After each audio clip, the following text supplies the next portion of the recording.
do this a lot to ourselves, and we do this a lot to other people. We put down the validity of something we're experiencing, right? If I lose my pin, I will die. Like, what? That's ridiculous. But we do this to ourselves all the time. Think about all the things we get in fights with our spouses about. We get in fights with our parents about. We get in fights with our children about. Isn't that fun, right? You're fighting with your 2-year-old. Why am I fighting with my 2-year-old, right? You know, we do this over little things.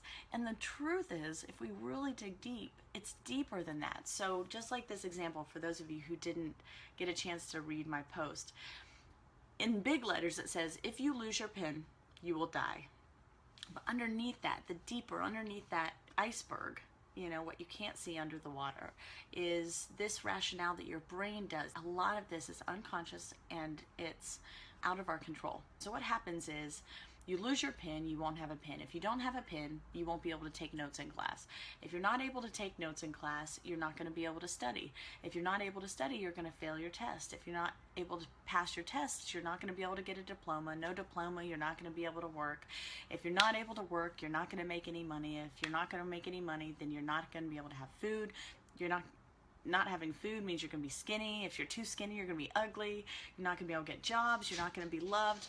If you're not loved, you're not going to be able to get married. If you can't get married, you can't have children. If you can't have any children, you're going to be alone the rest of your life and die alone. And if you're alone, you're going to be depressed, and you're going to be so depressed that you're going to be sick all of the time. And if you're sick all the time, you're going to die. And that's where our brain goes. But what our brain does is it just jumps to the conclusion, oh my God, I can't find my phone. I can't find my phone. I'm going to die. This is a crisis, right? And this is what we do to ourselves on a, I don't know about you guys, daily basis, weekly basis. We have little mini crises throughout the week, and we have little, you know, every once in a while we get hit with and what feels to us, and what very well may be a big crisis if we were to dig underneath the problems. And so I'm sure you've had a friend or a family member come to you at some point and seem to have this huge crisis over something that seems so solvable for you.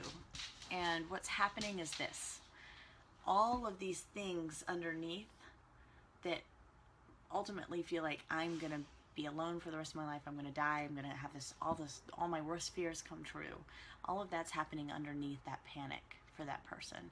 And so I usually like to come back to this, one, to remind myself to be patient with other people when they're experiencing something like this, because often it's not just about losing the pin, right?